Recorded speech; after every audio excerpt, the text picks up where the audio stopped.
Kalau didiemin lama kelamaan di sebelah kiri apa yang terjadi? Tahu nggak? Kaku. Prosesornya bisa. Nah, kalau makin lama lagi didiemin, apa yang terjadi? Saraf kejepit. Nah, saraf kejepit. Jantung. Jantung. Kalau saraf kejepit ini di belakang. Ini di belakang. Saraf kejepit itu di tulang itu kita tulang dari kepala sampai ke bawah itu bisa menyebabkan saraf kejepit lah. Semua itu. Tapi kalau dari bahu itu ada beberapa macam sakit. Tapi kalau didiemin lama kelamaan sakitnya itu bisa kalau sakit jantung, orang punya sakit jantung, serangan jantung, di sini rasa kayak sumbutan sakit di bahu, sumbutan di sini sampai ke semuanya. Ini bahaya jantung. Kalau di sebelah kiri ya, kalau di sebelah kanan sakit bahu, sakit punggung, Jujur. Terus ada rasa kayak enak di perutnya, di atas perut sebelah kanan, itu namanya penyakit sakit perut. Jadi itu semua kalau kita diemin lama kelamaan, semua penyakit, ya, semua masalah, kalau kita diemin, makin parah, makin bahaya. Makanya hari ini kita akan bahas sakit bahu, apa penyebabnya dan apa yang terjadi kalau kita diemin lama kelamaan. Ya, ini dia sakit bahu. Di sini ada sebagian yang katanya pas angkat tangan sepertinya ada sakit dikit kayak gini. Enggak sakit sih, cuma masih kurang atas. Oh, kurang ke atas.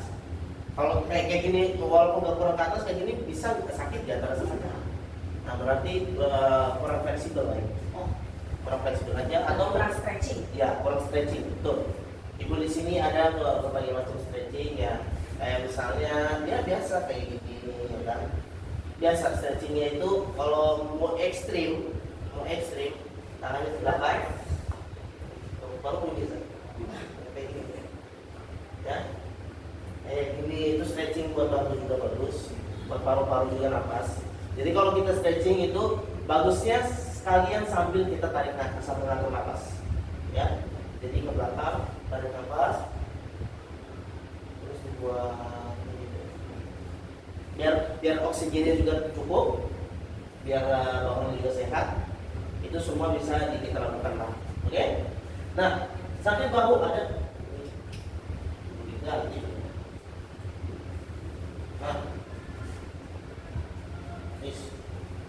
Nah, intinya kalau sakit bahu ini ada free freezing, yang dimana ngilunya parah banget. Rasanya ngilu. Kadang-kadang mungkin malam ya, tidurnya kan Betul, nyeri. bisa. Nah, ini. Bisa juga. Nah, jadi ini yang pertama itu pre-freezing, di mana rasanya ngilu semasa membuat pergerakan atau lagi melakukan aktivitas biasa-biasa aja. Di sini ngilu. Yang di bahu kanan, di bahu kiri ngilu. Ya, itu biasa. Ya. Akhirnya menjadi parah kayak freezing shoulder, frozen shoulder. Ya kan? Di mana dia itu sakit banget. Yang pertama ngilu, sekarang sakit. Ya, kalau sendi mulai kayak ketat, nggak bisa jalan. Mungkin ibu termasuk juga ibu ini. Soalnya kan nggak bisa naik ke atas, ya kan? Nggak bisa naik ke atas. Salah satunya mungkin karena ibu ada freezing, kaku, tapi ibu nggak ada rasa sakit kan? Berarti ibu hanya kurang stretching aja, kayak gitu. Ya, pergerakan terhadap dan rasa di sekitar bahu akan bertambah sakit, terutama waktu ketika malam, yang ketika malam itu bisa makin sakit. Kadang-kadang kita melakukan aktivitas di rumah, badan pegel-pegel pas kita lagi pakai aja kayak gitu. Bisa terjadi. Nah, ini rasa sakit berterusan. Kita nggak ngapa-ngapain aja sakit. Ya, kita duduk sakit, kita pakai sakit. Jadi sakit terus. Walaupun kita diemin, makin sakit. Ya. Oke? Dan ini yang keempat, tidak enak ketika tidur. Pernah nggak ngalamin kalau kita tidur susah banget karena sakit bahu? Pernah ngalamin? Itu wajar. Karena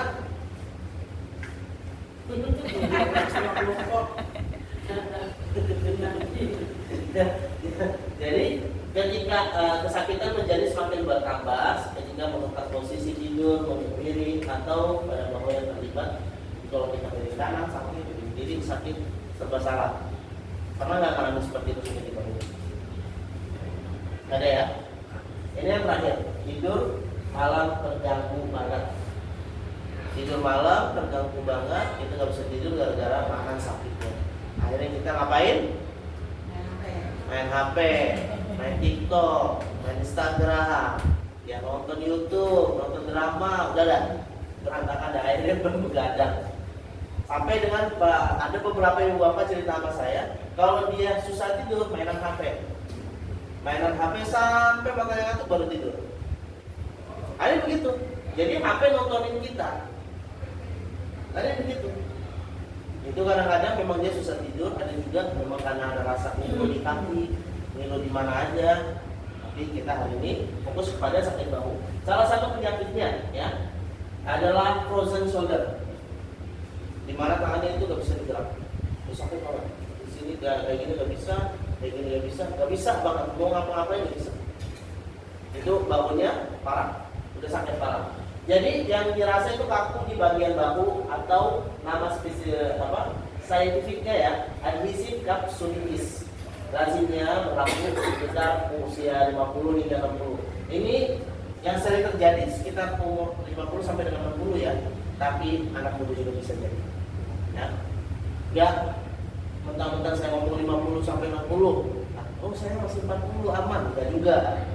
Ya, enggak juga. Bisa terjadi kalau usia siapa aja. Ya, bisa terjadi usia siapa aja, tapi yang jelas yang sering terjadinya adalah di umur 50 sampai dengan 60. Rasa sakit ini boleh menjadi sangat memburuk sehingga mengganggu waktu tidur. Yang frozen shoulder itu bisa menyebabkan kita susah banget tidur. Ya, yang susah tidur, mandi juga susah. Kalau buat ibu-ibu pasang merah susah. Jadi mau gini susah. Nah, banyak yang kayak gitu. Nah, banyak ibu bapak juga, ibu-ibu ya, belum ngomong itu ada triknya. Nah, saya nggak tahu triknya kayak gimana. Ya, soalnya saya nggak tahu. Oke. Terus terdapat beberapa penyakit atau keadaan yang boleh meningkatkan risiko untuk menghadapinya. Antaranya ini penyakit-penyakit yang bisa meningkatkan risiko punya frozen shoulder. Ya, salah satunya adalah diabetes. Ya, diabetes itu bisa meningkatkan kita punya frozen shoulder. Terus sama stroke. Jadi kalau stroke itu kita bukan cuma ngerasa sakit banget, ya. Kalau misalnya stroke itu satu badan di sebelah doang, itu bisa lemes dan tenaga atau kesemutan, ya. Itu bisa menyebabkan kita punya frozen shoulder. Apalagi kalau udah kena stroke, itu kita nggak bisa rasa di sebelah doang, nggak bisa rasa, ya. Terus pasca pembedahan buang payudara, jadi habis operasi payudara, mungkin operasi kanker, operasi apa aja, itu bisa menyebabkan kita punya resiko kena frozen shoulder itu lebih tinggi. Terus sama penyakit jantung, seperti saya bilang, kalau di kiri, kalau gini sakit, ya itu ada salah satu indikasi bahwa kita sakit jantung. Tapi biasanya orang yang punya sakit jantung itu dia sakitnya sesak napas, di sini juga rasanya enak, di sebelah kiri bahunya semuanya, ya, terutama di bahu rasanya berat, ya. Nah, terus penyakit Alzheimer, kalau Alzheimer itu apa? Pikun. Itu insomnia kalau saya bilang pikun. Ya, Alzheimer itu pikun, ya, itu bisa meningkatkan sakit frozen shoulder juga. Nomor satu lagi yang hyperthyroid. Ibu bapak tahu hyperthyroid? Yang kayak kodok. Gondok namanya, gondok kan. Kodok. Ya, kalau nama tulisannya kodok. Tapi kalau saya ngomongin kodok. Ya. Nah, ini yang kedua. Cedera rotator cuff. Maksudnya adalah ototnya bisa dilihat di sebelah sini, di sebelah sini. Ototnya dia robek. Otot bahu robek. Karena aktivitas yang terlalu ekstrim, mungkin ngangkat barang terlalu berat, mungkin apa aja alasannya. Yang penting itu di sini dia atau di depan bisa di mana aja, yaitu ototnya benar-benar robek. Ya, itu harus hati-hati. Kalau robek itu bukan cuma sakit, nggak ada tenaganya sama sekali. Kita mau ngapain juga serba salah. Oke. Simptom untuk kecederaan otot RC adalah seperti berikut. Pergerakan sendi bawah yang terbatas, nggak bisa ngerti. Ada salah satu itu sini saya pernah bilang. Jadi kalau saya dulu kan ada peregangan ya, yang masih ingat ada peregangan kayak gini. Dia angkat tangannya kayak orang stroke. Cuma di sini karena memang ototnya udah gak ada, udah robek ototnya. Dan sakit bahu ketika mencapai suatu yang lebih tinggi dari atas kepala. Ya, jadi keluarnya dari sini. Ya, sakit bahu ketika ingin mencapai sesuatu yang lebih tinggi, kita mau ngangkat tuh nggak bisa, sakit banget. Mau bawa, mau ambil barang atau mengangkat tuh sakit banget itu. Itu semua bisa terjadi. Terus sakit bahu khususnya di waktu malam. Seperti saya bilang, kalau kita rehat, tiba-tiba sakit, kita nggak bisa ngapa-ngapain, itu juga salah satu gejala dari rotator ini. Bahu menjadi semakin lemah, perlahan-lahan. Ya. Jadi nggak ada tanda-tandanya sama sekali. Sama satu lagi, kesusahan dalam menyentuh bagian belakang badan. Ya, kayak tadi saya ngomong kayak gitu. Ya, itu susah banget. Tapi saya lihat di sini semuanya bisa. Ada yang ada sakit, ada yang udah sakit. Ya, cuma ada juga yang nggak bisa sampai benar-benar berkuku naik atas. Sampai berkuku nggak bisa itu karena mungkin kurang stretching. Gak ada sakitnya juga kok. Jadi sebelum saya lanjut, saya ngeliat Ibu Putri kayaknya ini haus. Diminum dulu airnya, diminum. Minum. Terus yang ketiga, osteoartritis sendi bahu. Ya, ini bisa dibilang pengapuran. Pengapuran itu bukan cuma di kaki, tapi bisa juga terjadi di bahu. Yang osteoartritis bisa dilihat di sini. Ini yang saya ngomongnya itu tulang rawan. Ya, di sebelah kiri itu tulang rawan. Dan dikit demi dikit habis.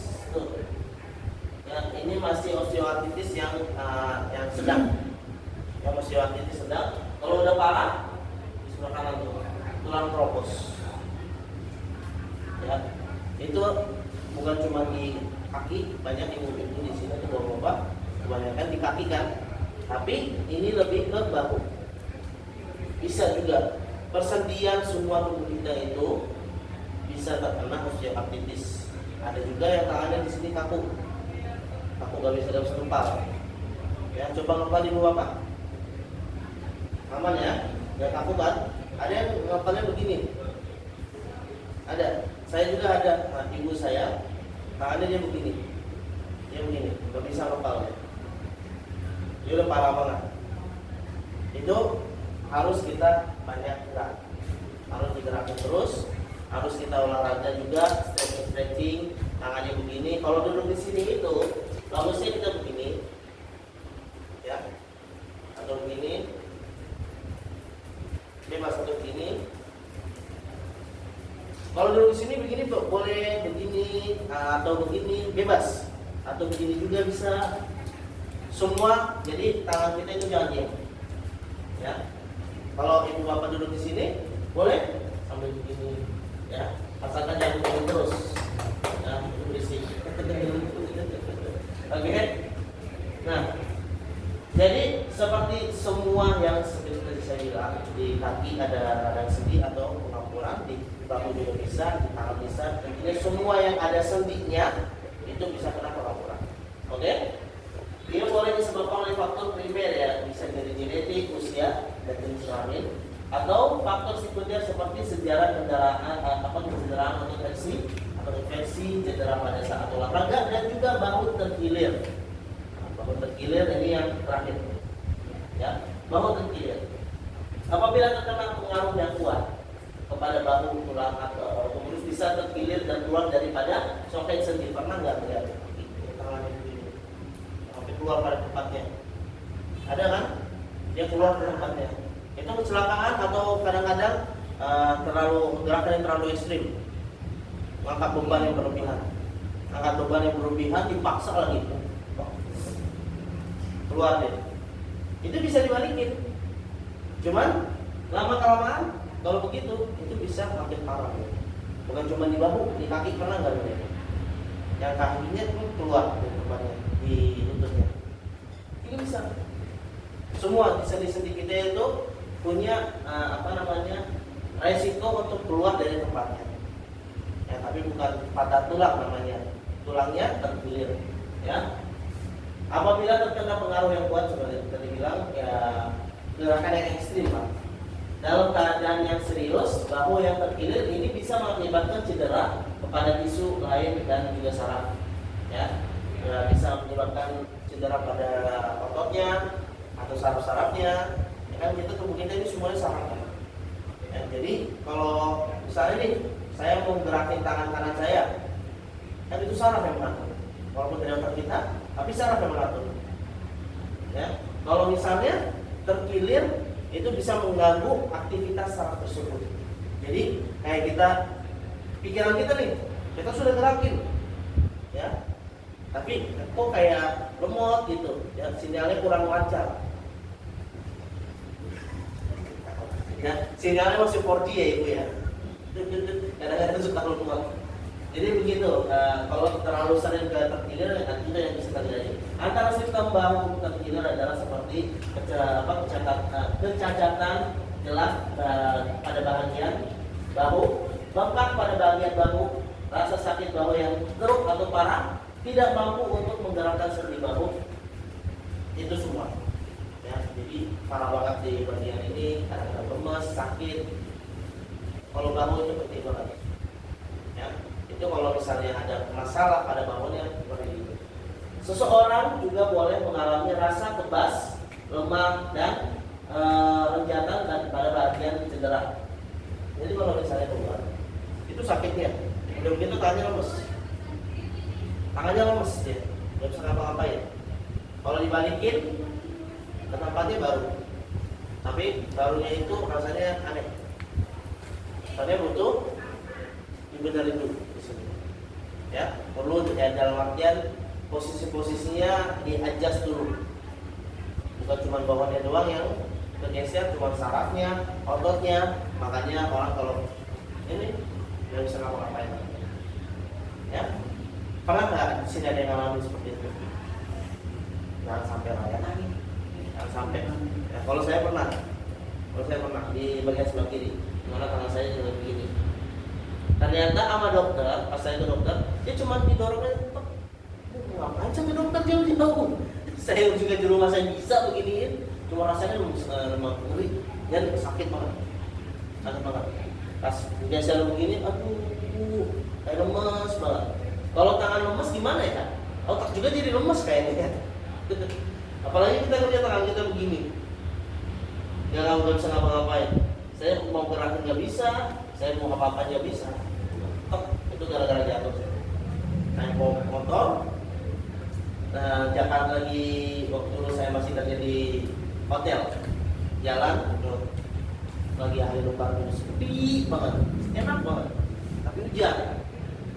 Saya belok ke kiri, begonya saya belok ke kiri karena seneng ya, sepi banget, main gas aja. Pas saya gas, ini kena kayak gini. Pas saya bangun, duduk, oh ini nggak bisa digerakin ya, saya begini, saya nggak bisa gerakin. Begini dia, enggak, nggak bisa dia kok. Jadi dia orang pada, aduh, saya jatuh, nggak apa-apa, jatuh doang, namanya biasa ya. Begini namanya. Akhirnya berlari ke dokter, pas ke dokter, aduh, udah keluar biayanya lumayan lagi. Ya intinya ini dia sakit bahu. Ya, jangan sampai sakit bahu kita itu makin parah. Ya kalau udah makin parah itu harus tangan operasi lagi. Jangan sampai lah ya. Nah ini ada satu bapak namanya Bapak Jempedra, yaitu dulu dia punya sakit bahu. Dan salah satu yang membawa ke sini rumah juga. Gimana dia itu dulu tangannya seperti ini. Ya, atau kadang-kadang cuma segini doang, nggak bisa diangkat, sakit bahunya. Tapi setelah duduk di sini, makin lama dia tangannya sudah bisa angkat dengan lancar, udah baik semua. Kita nonton namanya siapa Pak? Yupendra.